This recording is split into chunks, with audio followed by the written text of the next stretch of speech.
નમસ્કાર હેતાલીબેન, આપનું ગુજરાત તકમાં સ્વાગત છે. આજે ઉમરેઠ બાય ઇલેક્શનનું રિઝલ્ટ છે.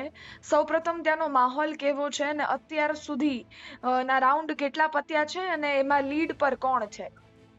જી જ્યોતિકા, જે પ્રમાણે ઉમરેઠ બાય ઇલેક્શનમાં વોટિંગ થયું હતું અને આજે જે પરિણામ આવ્યું છે એ ચોક્કસથી ભાજપની ફેવરમાં આવી રહ્યું છે. કારણ કે ગત વિધાનસભા એટલે કે 2022માં જ્યારે વિધાનસભાની ચૂંટણી યોજાઈ હતી ત્યારે ભાજપના ગોવિંદ પરમાર જીત્યા હતા અને એ વખતે 26,700 સમથિંગની લીડથી તેઓએ જીત હાંસિલ કરી હતી ઉમરેઠ વિધાનસભામાં. ના મૃત્યુ બાદ બેઠક ખાલી થતા આ ઉમરેઠ પર પેટા ચૂંટણી યોજાઈ અને આજે એનું પરિણામ આવ્યું છે. ત્યારે 18 રાઉન્ડ અત્યાર સુધી પત્યા છે અને 18 રાઉન્ડના અંતે 26,573 મતોથી હર્ષદભાઈ પરમાર અત્યારે આગળ ચાલી રહ્યા છે. એટલે કહી શકાય કે જીત તરફ આગળ વધી રહ્યા છે. કારણ કે 2022માં જ્યારે જીત થઈ હતી ત્યારે 26,700 જેટલી જીત હતી ભાજપના ગોવિંદભાઈ પરમારની અને એમના પુત્ર અત્યારે જ્યારે કરી રહ્યા છે ત્યારે અત્યારે 18 રાઉન્ડ હજી બીજા 4 રાઉન્ડ બાકી છે અને 4 રાઉન્ડના અંતે લીડનો આંકડો જે છે વધી શકે છે. એટલે એમના પિતાનો પણ લીડનો આંકડો જે છે આંબી શકે છે તેવું હાલ અત્યારના જે પરિણામો છે તે જોતા લાગી રહ્યું છે. જી હેતાલીબેન, આ જે ગઠબંધનની વાત હોય તો એમાં આ વખતે એનસીપી નું ગઠબંધન નથી થયું, તો એનાથી ભારતીય જનતા પાર્ટીને ફાયદો થયો છે એવું લાગી રહ્યું છે?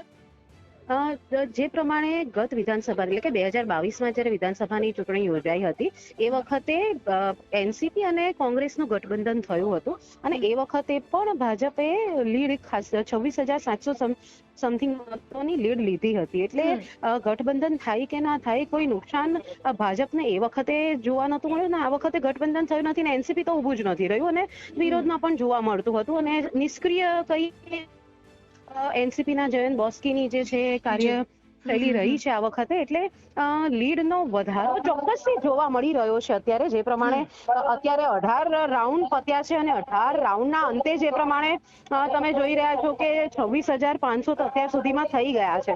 એટલે ગઠબંધન હોય કે ના હોય આ ગઢ જે છે ભાજપનો રહ્યો છે અને એટલા માટે જ અત્યારે જે પ્રમાણે ભાજપ જે છે વધારે મતોની લીડથી આગળ વધી રહ્યું છે. જ્યારે ચૂંટણી યોજાઈ અને હર્ષદ પરમારને જ્યારે ટિકિટ આપવાની વાત થઈ હતી ત્યારે પણ એ જ વસ્તુ હતી કે એમના પુત્ર છે એટલે ક્યાંક ને ક્યાંક એમની જે સહાનુભૂતિના વોટો છે એ મળી શકે છે અને એટલે જ જ્યારે ફોર્મ ભર્યું હતું અને હર્ષદભાઈ પરમારે એ વખતે પણ એવું કહ્યું હતું કે આ વખતે જે મારા પપ્પાની જે લીડ છે એના કરતા પણ વધારે મતો જો મને મળે તો જે ઉમરેઠ વિધાનસભાના જે મતદાતાઓ છે તેઓની સાચી શ્રદ્ધાંજલિ મારા પિતાને આપી ગણાશે તેવો એક પ્રચાર એમના દ્વારા કરવામાં આવતો હતો અને એ જ એના થકી જ અત્યારે જે પ્રમાણે લીડ એમની વધારે જોવા મળી રહી છે. એટલે લાગી રહ્યું છે કે જે ગઠબંધન હોય કે ના હોય ભાજપ અત્યારે સારી એવી લીડથી જીતી રહ્યું છે. જી જ્યોતિકા. જી હેતાલીબેન, તમામ અપડેટ અમારા જનતા સુધી પહોંચાડતા રહેજો અને આ અપડેટ પહોંચાડવા બદલ પણ આપનો ખૂબ ખૂબ આભાર હેતાલીબેન. જી.